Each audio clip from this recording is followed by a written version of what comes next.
Doctor साहब, निगरान वज़ीर ख़जाना की जानिब से जो आज बयान सामने आया है, उन्होंने कहा कि माशी सूरत हाल अंदाजे से बहुत ख़राब है, लिहाजा हम आवाम को कोई सब्सिडी नहीं दे सकते। तो फिर इन अवामी मसाइल का क्या कोई हल मौजूद है निगरान सेटअप के पास?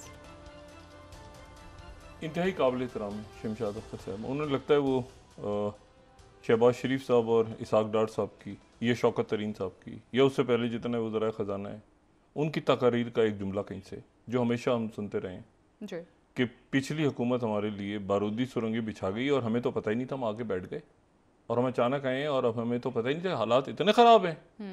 ये पिछली हुकूमत जो थी उसमें भी ये बात थी, जो पीडीएम की तहरीक इंसाफ के दौर में उसमें भी बात थी। अब ये जो निगरान हुकूमत है, ये आ गए हैं, लेकिन आने के बाद कह रहे हैं हमें नहीं पता था इतने ख़राब हैं, आने के बाद हमें पता चला। उससे पहले तो हम मतलब घर पे बैठ के पता नहीं सब क्या कर रहे थे, तो अब अचानक पता चला है उनको कि हालात तो बहुत ही ख़राब हैं, तो वो रिलीफ क्यों नहीं दे सकते जी।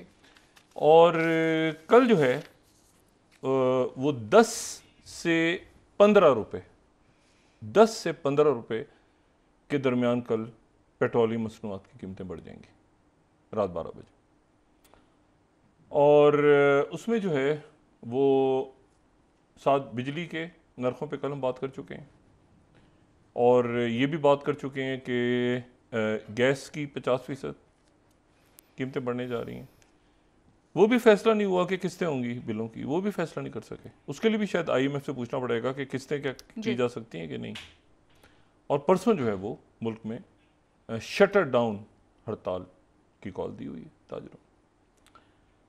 तो ये तो बिल्कुल एक, मैं आप यकीन करें कि मुझे ये अंदाज़ा था कि शायद ये किसी ना किसी किस्म का कोई टैक्स, या ये कि मुफ्त बिजली, या ये है कि ख़र्चा कम, या ये है कि कोई जो फंड्स जा रहे हैं वो उसमें कोई कमी, क्योंकि केयर टेकर हुकूमत है ना, थोड़े से मतलब है कि कोई मतलब ये कहें कि जी हम बहुत सारी जो अखराजात पार्लियामेंटेरियंस पे थे वो हम जो बजट उनको इशू हो गया था, यानी जो तरक्याती और गैर तरक्याती फ़ंड उनको इशू हो गया था, गैर तरक्याती कह रहे हैं रोक रहे हैं, तरक्याती उनको जारी रहेगा। वो पार्लियामेंटेरियंस हैं ही नहीं, वो जाने से पहले सब अपने अपने खाते में, उसमें सुना है कि 25-30% पैसा उन्होंने ले लिया था, बाकी लेना था, तो वो भी जारी रहेगा उनको। यानी इलेक्शन हो नहीं रहा लेकिन उनको फ़ंड जारी रहेगा सबको, और उन लोगों को भी जो कि यानी आप समझें कि जो पार्लियामेंट में नहीं थे लेकिन मतलब है कि मुशीरान या बाकी ऐसी मावनीन खुसूसी वगैरह, उनके फंड्स भी शायद हैं। तो ये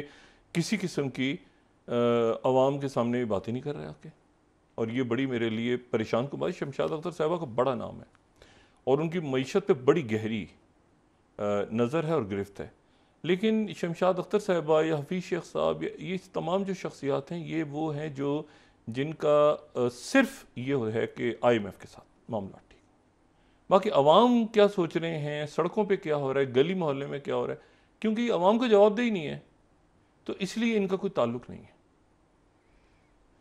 ये कभी आके लोगों के सामने ये नहीं बात करेंगे कि मतलब है कि बस हो गया तो IMF से हम जैसे एक जुमला दिया और वो जुमला दिया, खुदा हाफिज़, IMF से वर्चुअली मुज़ाकरात हुए और बाकी हम कुछ नहीं कर सकते और गायब। अब लोग जाने सड़कों पे, घरों में खुदकुशियाँ, महंगाई का तूफान आएगा। और आप एक अजीब व गरीब बात देखें, मैं इसके ऊपर जो है वो हैरान हूँ। एक ख़त आज यानी इस 2 खबरें मैं सिर्फ बता के ज़रा मुल्क में, ये एक तो ख़त है, ठीक है, और ये जो ख़त है ये लिखा है जनाब ट्रेडिंग, ये TCP ने ख़त लिखा है, ट्रेडिंग कॉरपोरेशन ऑफ पाकिस्तान ने, और ये ख़त जो है ये लिख रहे हैं ब्राज़ील को। ब्राज़ील में पाकिस्तान के कमर्शियल अताशी को एक ख़त लिख रहे हैं और उसमें कह रहे हैं कि हमें 1 लाख मेट्रिक जो है वो चीनी बाहर से मंगवाने की इजाज़त दी जाए। अच्छा, अब ये क्या ख़त है, इसको ख़त को ज़रा, ये जंग अखबार की वेबसाइट इस ख़त को किस तरह बयान कर रही है सर। मुल्क में चीनी का बहरान शदीदतर होने का खदशा। अच्छा, TCP ने ब्राज़ील में पाकिस्तानी कमर्शियल, मैं सिर्फ जिस तरह जंग अखबार ने लिखा है मैं उसी तरह से ये यहाँ पे स्लाइड दिखा रहा हूँ। नहीं, दूसरी स्लाइड प्लीज़, अच्छा, वही कहते हैं कि मुल्क में चीनी का बहरान शदीद तर होने का खदशा है। टीसीपी ने ब्राजील में पाकिस्तानी कमर्शियल अताशी को 1 लाख मेट्रिक टन चीनी इंपोर्ट करने के लिए खत लिख दिया। अच्छा, जराए ने बताया, महकमा खुराक पंजाब के मुताबिक इंपोर्टेड चीनी 220 रुपए किलो के हिसाब से पाकिस्तान मंगवाई जा रही है। 220 रुपए किलो। महकमा खुराक के पास इस वक्त 10 लाख टन सरप्लस चीनी का कैरी फॉरवर्ड मौजूद है। महकमे को सरप्लस चीनी के ज़खायर इस्तेमाल करना पड़ेंगे। जराए ने बताया कि सरप्लस चीनी के ज़खायर ख़त्म होने पर इंपोर्टेड चीनी मार्केट में आ जाएगी और शहरी 100 रुपए सरकारी नर्ख वाली चीनी 220 रुपए किलो में खरीदने पर मजबूर होंगे। सही। यानी इस ये नहीं नहीं ये यानी इस ये खत ये खबर ये मौजूदा ये निगरान हुकूमत है, ये पिछली हुकूमत नहीं है। महकमा खुराक पंजाब के जराये का कहना है कि 1 किलो चीनी पर 120 रुपए ज्यादा अदा करने पड़ेंगे। अगर इसी को हम अगली स्लाइड दिखा सकें जी। महकमा खुराक पंजाब के जराये के मुताबिक 1 किलो चीनी पर 120 रुपए ज्यादा अदा करने पड़ेंगे।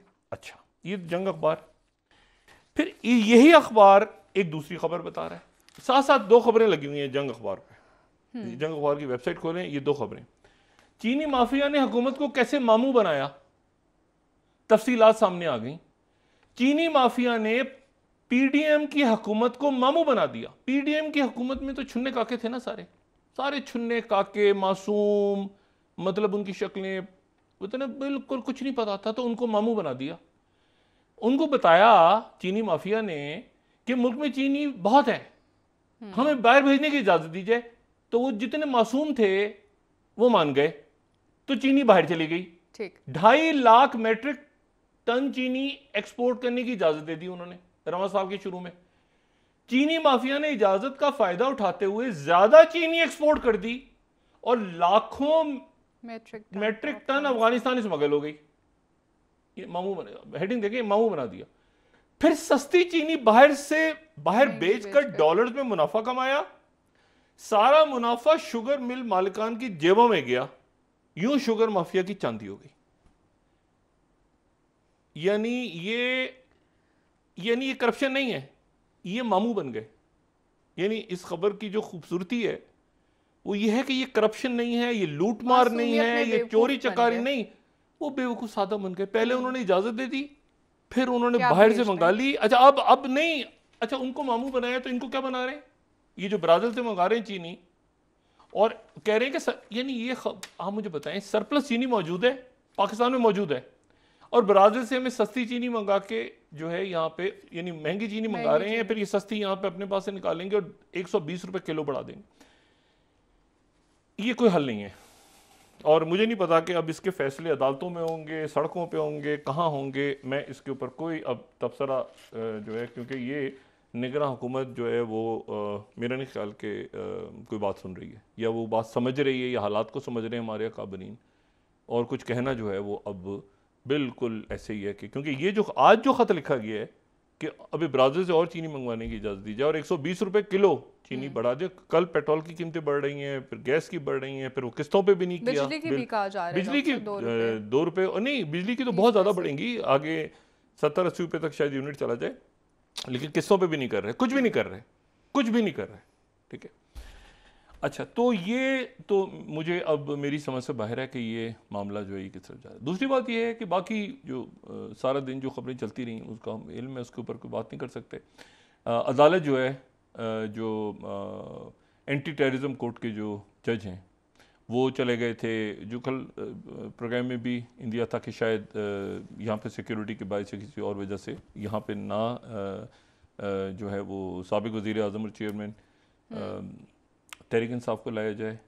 तो वो अदालत जो है वो जज साहब सुबह चले गए और 13 सितंबर तक उन्होंने रिमांड पे दे दिया। ये साइफर का जो मामला है, ये मैं फिर रिपीट कर रहा हूँ कि ये बहुत तेज़ी के साथ आगे बढ़ रहा है और इसका चालान अगले चंद दिनों में पेश कर देगी FIA मुकम्मल करके, और चालान मुकम्मल करके पेश कर देगी, और साथ ही जो है वो इसमें फिर उसके बाद ट्रायल शुरू हो जाएगा। और इसमें सख्त सज़ा, प्रोसिक्यूटर जो है वो सख्त, ये वो 2 साल 3 साल 4 साल वाली सज़ा नहीं है, इसमें ज़्यादा सज़ा, यानी ये चूँकि आर्मी एक्ट के तहत या बाकी एक्ट्स के तहत जो है ये मुकदमा चलाया जा रहा है, गालिबन इंसदाद दहशत गर्दी है या आर्मी एक्ट के तहत ही गालिबन चलाया जा रहा है, तो इसमें मैक्सिमम पनिशमेंट मांगी जा रही है। और मैक्सिमम पनिशमेंट जो है वो मुझे नहीं पता अदालत क्या फ़ैसला करती है, लेकिन जो इसमें तहकीकाती अदारे हैं वो कैपिटल पनिशमेंट डिमांड करेंगे और फिर उसके बाद अदालत में जो बहस चलेगी तो वो हो सकता है अदालत,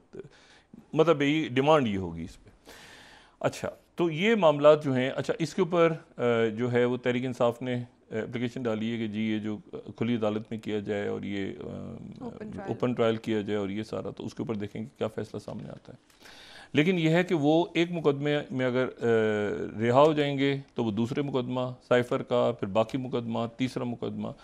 जो वजारत दाखिला है उनके कुछ लोगों से मेरी बात हुई, वो कहते हैं कि एक तवील अरसे तक एक कंप्लीट चार्ट सा एक वो है कंप्लीट तैयार है कि जी इस मुकदमे में निकलेंगे तो यहाँ, इसमें इससे मतलब अंदर ही, बाहर नहीं निकाला जाएगा जेल से, इसमें वहीं गिरफ्तारी, इसका रिमांड एक्सटेंड, ये सारा ये करते करते करते उनको एक तवील अरसे रखा जाएगा। तो तवील का मैंने पूछा उनसे, तो तवील उन्होंने कहा कि अभी कुछ अंदाज़ा नहीं है, लेकिन तवील अरसे उनको जो है वो आवाम के सामने नहीं आएंगे, यानी अदालत में भी किसी में पेश नहीं होंगे, अदालत भी अंदर ही लगेगी, रिमांड भी अंदर ही होगा और गिरफ्तारी रहेगी इस दौरान गालिबन। और बाहर ना आने की वजह वो सिक्योरिटी रीजंस बता रहे हैं।